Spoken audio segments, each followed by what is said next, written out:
Hi, everybody. I'm Cynthia Garrett, and welcome to the mini sessions. You know, today's session is really important to me because it was inner healing and confronting my own brokenness that changed my life.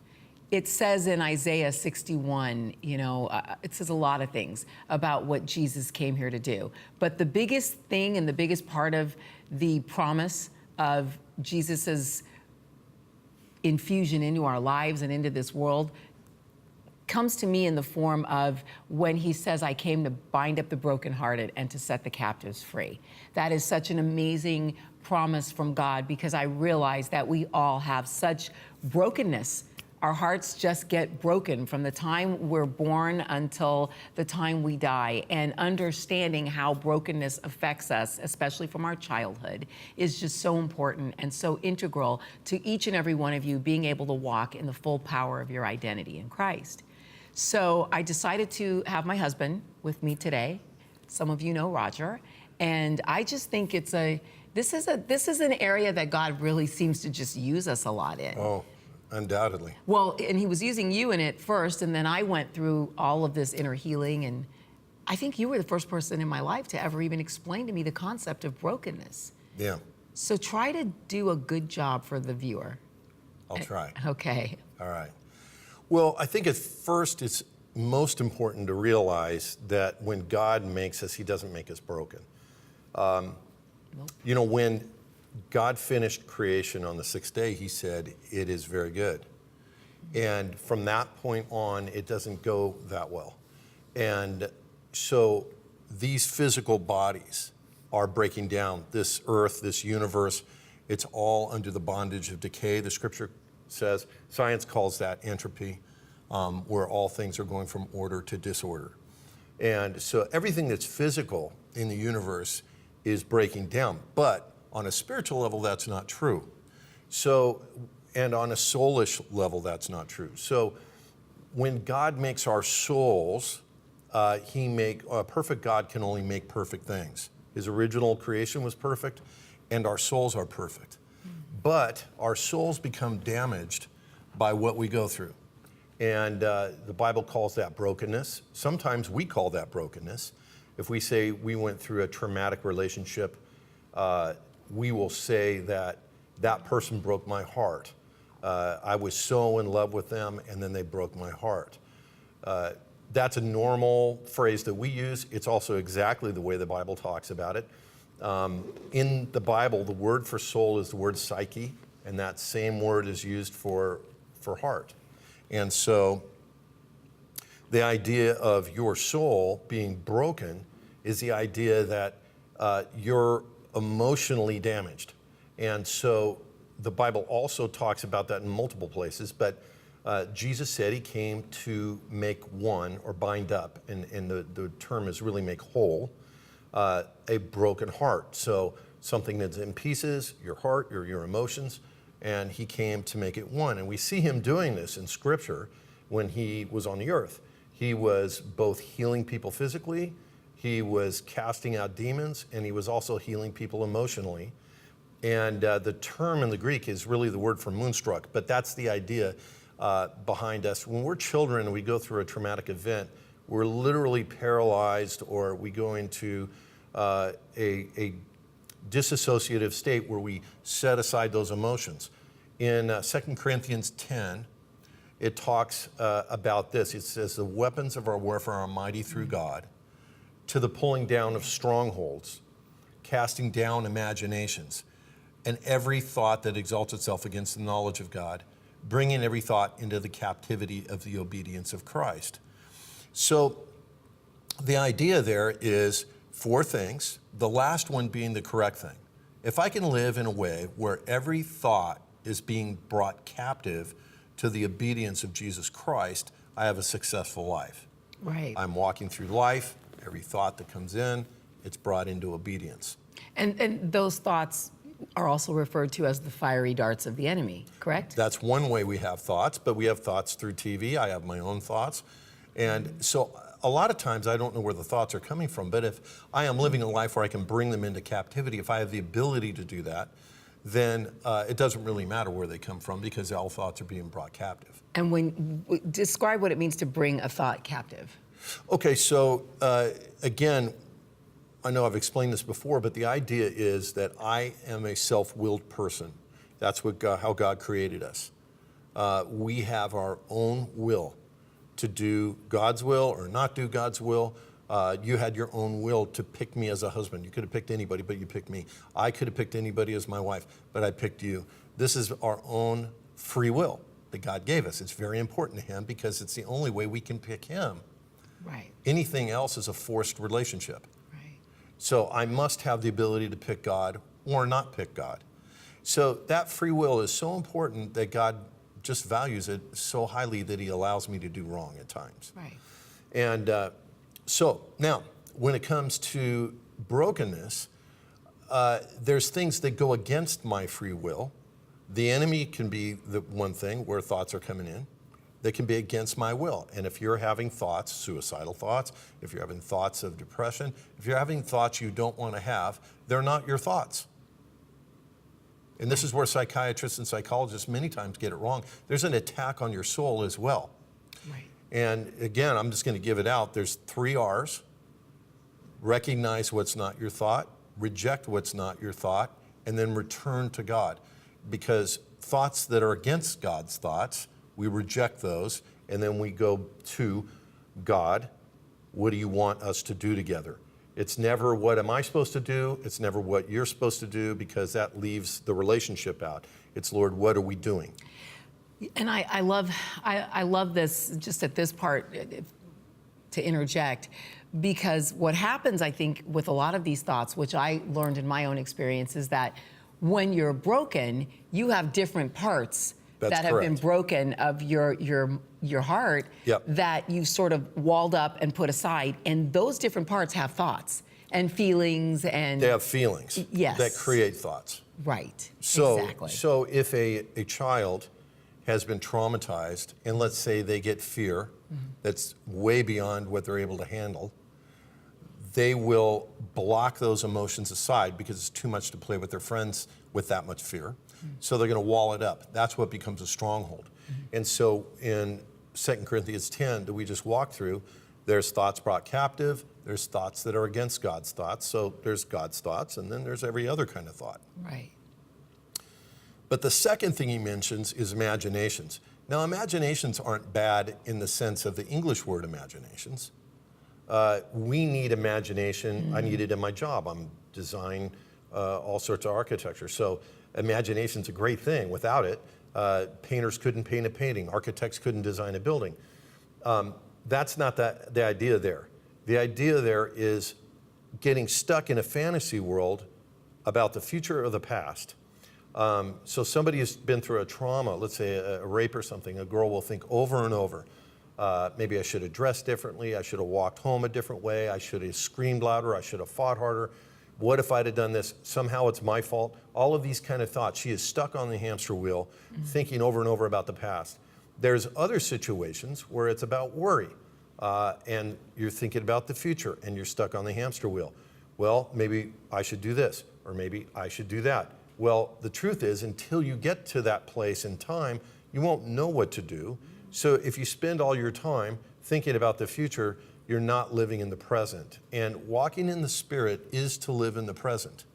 And so thinking about the past or the future will rob you of a relationship with God.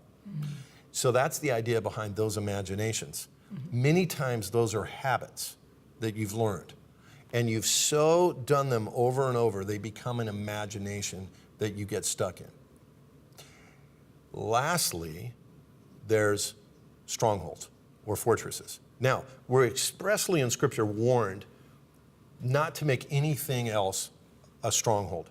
God says, I am your defense. I'm your shield. I'm your fortress.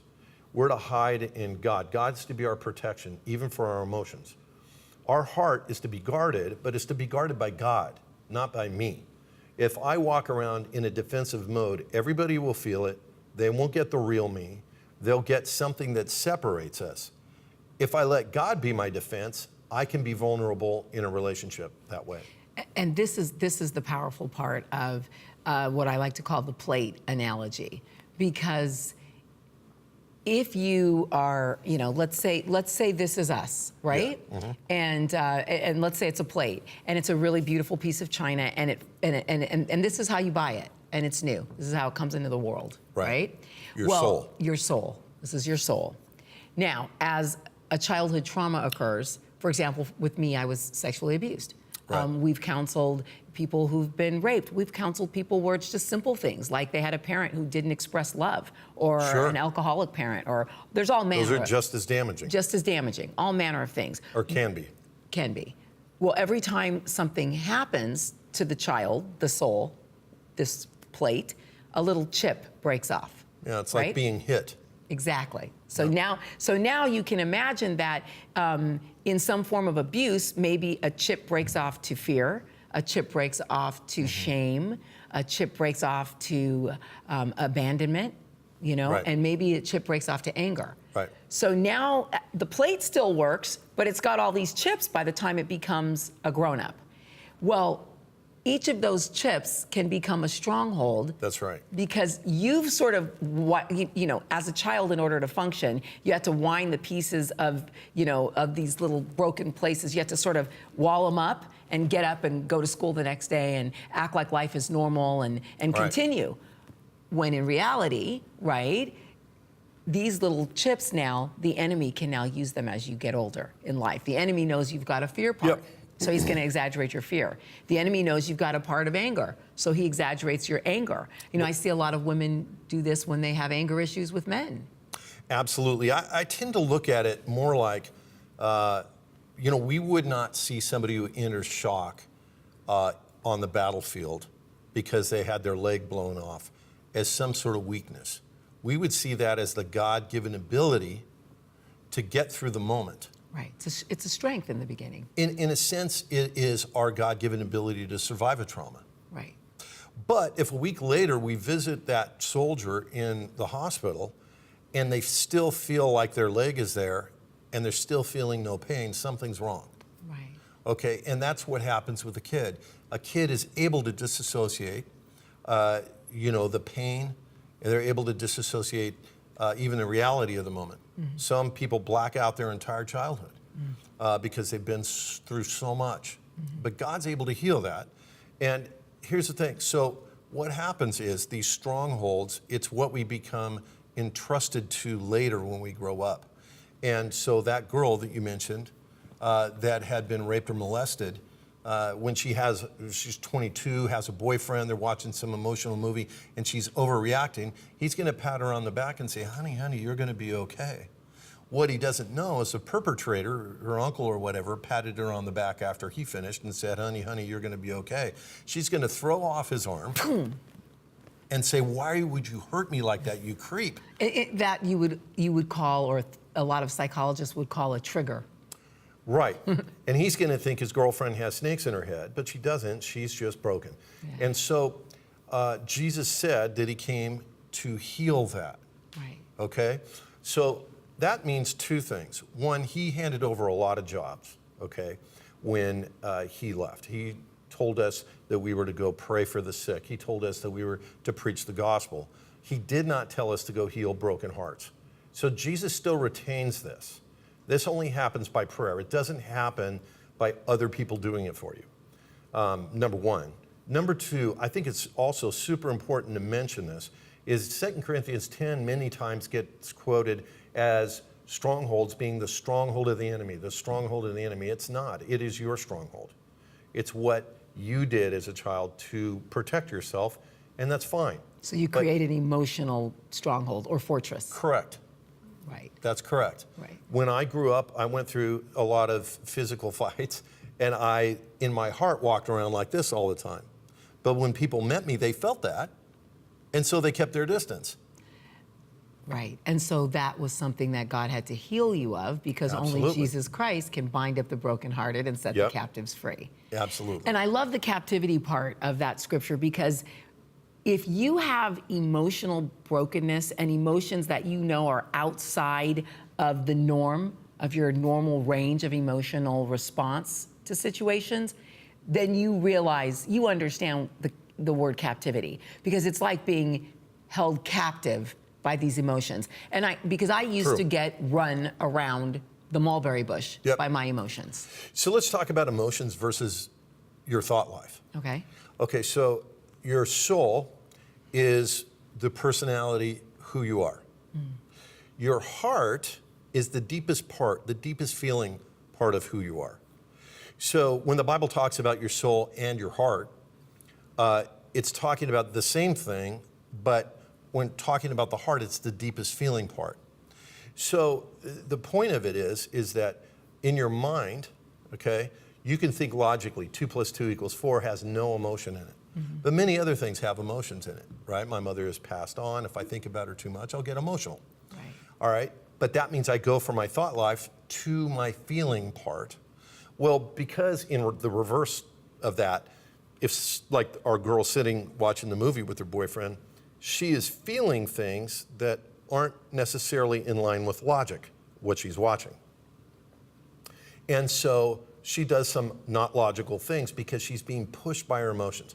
And the first thing to know is that your heart is not what's supposed to lead you.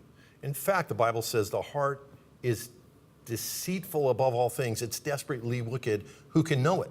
So you can't even know your own heart. By the way, that shatters what the world teaches us, which is every statement is follow your heart. Yeah. I'm just following my heart. My heart Right. told me this, my heart told me that. Right. You don't want to follow your heart. You want to follow godly intellect. Right. And when you think of emotions, right, like happiness or fear or whatever, yes, you don't want to follow that. Right. Unfounded fear, right, would say if I'm in my house and I'm afraid to go out of my house because there might be a lion outside of my house, even though in the history of my house there's never been a lion outside, Right. that is dumb, okay, intellectually dumb. Right. If I'm in the zoo and I see the zookeeper running for his life and he says the lion got out of the cage, that's fear founded in logic. Right. And if I don't have any fear, I might go hug the lion, Right. which won't work out well for me. So emotions are fine, but only in the logical sense. So God has emotions. His emotions follow his logic, though. Right. And fortunately for us, his number one emotion is love, because God is love. Right. So all other emotions are filtered by that love. Right. So how do you recognize, because I can, if you're sitting at home watching, you may be starting to feel like, oh, okay, maybe I have some brokenness, maybe this, maybe that. Yeah. How does a person recognize their own brokenness? They have emotional instability. It's the simplest way to look at it. A double-minded man is unstable in all his ways. And actually, James is not being mean there. Actually, where it says double-minded, it's the word psyche or soul. A double-souled man is unstable in all his A ways. double-psychied man. Yeah, but keep in mind, this is the soul, Right. a double soul. Well, the only thing he's talking about there is when you have brokenness in your heart, you're going to vacillate emotionally. Mm-hmm. You don't have to vacillate mentally, Right. because you can always reject emotions that you don't want to have. But you'll fight that fight as long as you stay broken. So how does one get healed of the brokenness? Well, first of all, to recognize it. I mean, that's a start. If you don't realize that you're going back and forth in your emotions, then if you buy into the lie that this is just the way I am, okay? It's sort of like the Eeyore syndrome, okay? If you ever watch Winnie the Pooh, Eeyore is depressed all the time. And when it's his happiest day, he'll say, "This is the happiest day of my life." Right. Because he's bought into the idea that he's depressed. And it's part of his personality, which it's not. Well, this was the explanation that really got me. And for those of you watching, it may get you. Follow me here, because what I realized is that the world had told me a lot of things about how I was.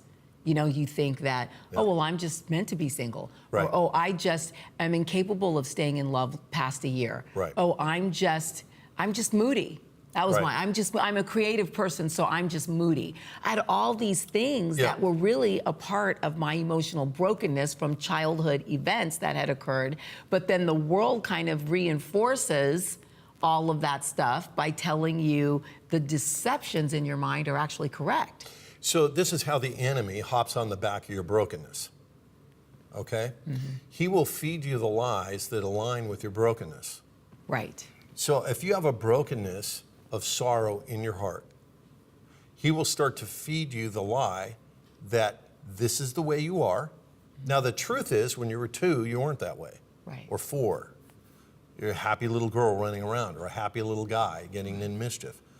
But when something traumatic happened, sorrow entered. And when sorrow entered, then if you didn't get to the place of forgiveness, in parents, the best thing you can teach your kids is forgiveness. If they've been through a trauma, have them forgive immediately. They won't break. They won't break. There'll be no wall built. They'll be free. And it is the number one thing you can hand your children for a free life, is to allow them to forgive perpetrators against themselves. If they're being bullied at school, forgive. Okay, and then you as a parent, reject the enemy off of your child and allow them to walk free, because what will happen otherwise is they'll build up these own self-defense mechanisms, and they'll never be free of these things unless God gets a hold of them. But as a child, if you won't stay broken if you're allowed to deal with it. Well, okay, since you got to the forgiveness component, which is the first place that I know we always start with inner healing. Absolutely. Because that cleans up the core, right? Yep. And then each piece that's broken will have its own forgiveness issues to deal with. So this is recognizing emotions that were broken, which can really pretty much only happen by the Holy Spirit revealing those things. Once the Holy Spirit reveals those things, and you know that Jesus died to cleanse you, right? So 1 John 1:9, if we confess our sin, he's faithful and just to forgive us of our sins and to cleanse us from all unrighteousness. So if we go in before God and say, God, you know this situation, you know this person did this to me, I forgive them, please you forgive them. Also, if there's anything you've done either in it or because of it, God forgive me. And you know, because of 1 John 1:9, that you're both forgiven and cleansed from all unrighteousness. It's hugely key. It resets your relationship with God. Which you don't realize how big the forgiveness thing is until you actually have to go through it.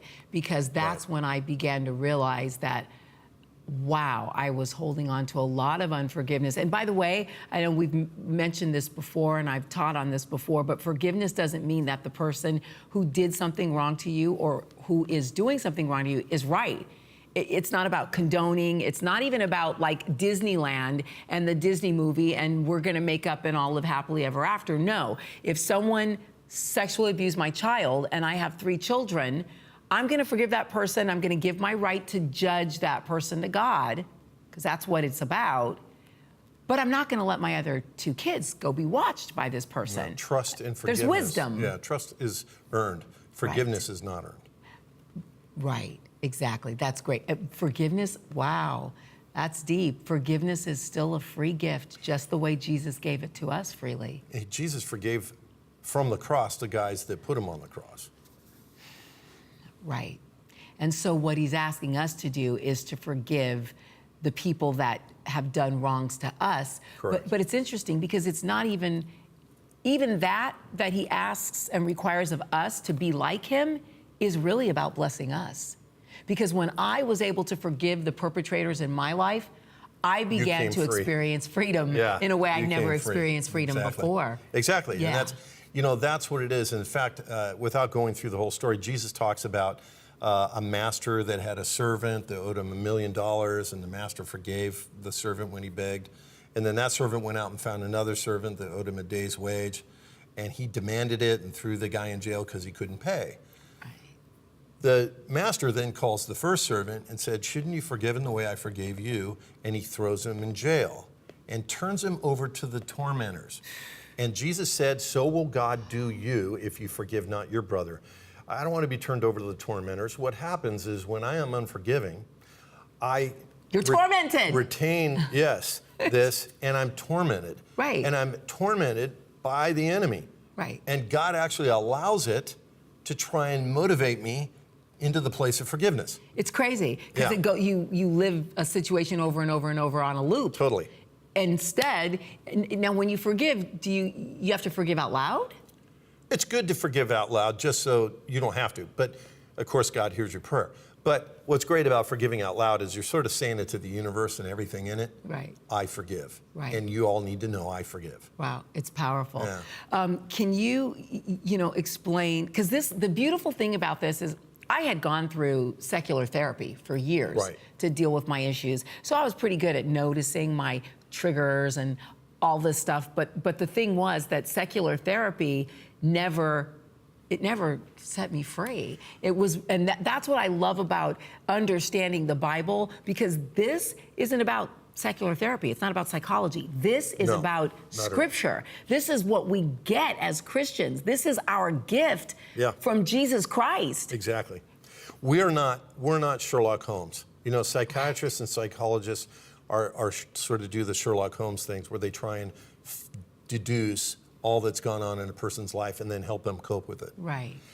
Which is great. Right, but God knows everything that's gone on in our lives, even in those blacked out areas. And so we don't do that. We don't try and figure things out. We let God tell us things. And when he tells us, then we're able to deal with it with the tools he's given us. So the weapons of our warfare are mighty through God to the pulling down of strongholds, casting down imaginations, and every thought that exalts itself against the knowledge of God. Well, look, we could go on and on and on about this, but I think we should wrap this session with forgiveness, because that would be the first place that we would start here, is to clean up the core, right? Correct. Forgiveness. Yeah. Do you want to lead through a prayer of forgiveness? Sure. How you would? Yeah. It would be simple like this. God, show the people watching this show, Lord, the areas of brokenness in their life, where people have damaged them or situations have damaged them. And then God, remind them of everyone they need to forgive. And then God, help them confess forgiveness over those people. And then God, if anything has been done by them because of their brokenness, Lord, if they've tried to cope in ways that are not godly, remind them of that right now. And Lord, help them ask forgiveness and know that they've been forgiven. It's why you sent your Son. Lord, cleanse them from all unrighteousness. And Lord, help them not to trust in their own strongholds. Because, Lord, you're our fortress and you're our defense. And then, Jesus, heal broken hearts today. Step into each one's room. Move upon their heart, Lord. Heal, cleanse, change. Help them, Lord, to be single-minded. In Jesus' name. Amen. That's a good place to end this session. I hope this has helped you some. That's my heart, is that you'll be blessed and that this will help set you on a path to getting yourself healed scripturally, receive your promises, and walk in your identity. I'm Cynthia Garrett, and you've just been a part of another mini session. Thanks.